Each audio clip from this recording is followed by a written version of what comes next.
All right. I'm finished with the Chevelle.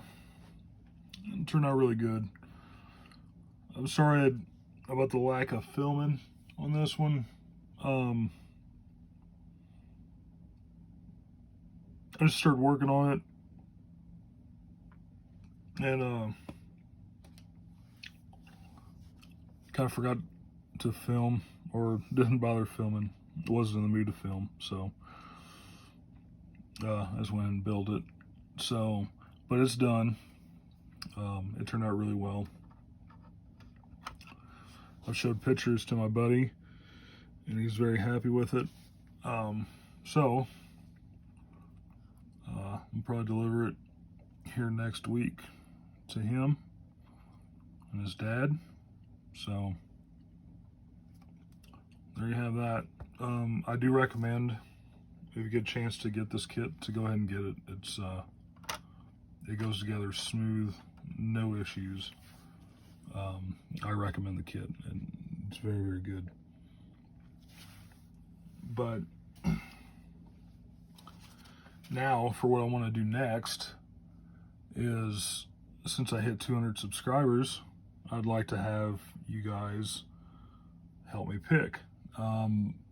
I will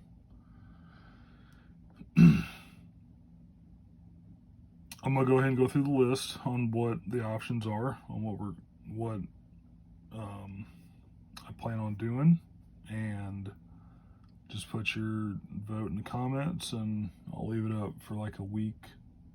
So I'd say probably, yeah, like 5 days, I guess. I'll pick what I'm gonna do just by the votes that I have on what I'm gonna build. So what my options are for you to pick is 1951 Hudson Hornet, driven by Herb Thomas. It's a championship car. 1957 Ford by Marvin Panch. It would be the one that he drove at Weaverville. So it's going to be like a white with a gray. 1970 Dodge Daytona, K&K Dodge, Bobby Isaac. That's also a championship car. 1975 AMC Matador, driven by Bobby Allison. That would be like the Southern 500 last win for AMC. And 1981 Pontiac RCR car, driven by Dale Earnhardt. That would be the later, one of the last 10 races of the year that Dale Earnhardt drove for Richard Childress. You know, the number 3 Wrangler, blue chevron stripes on a yellow front end. So that would be that car. Final option is the General Lee from the Dukes of Hazzard.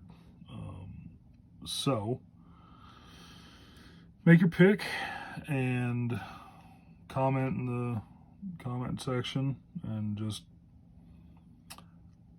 be looking forward to see what y'all pick. And if there's a tiebreaker, I guess I will be the tiebreaker.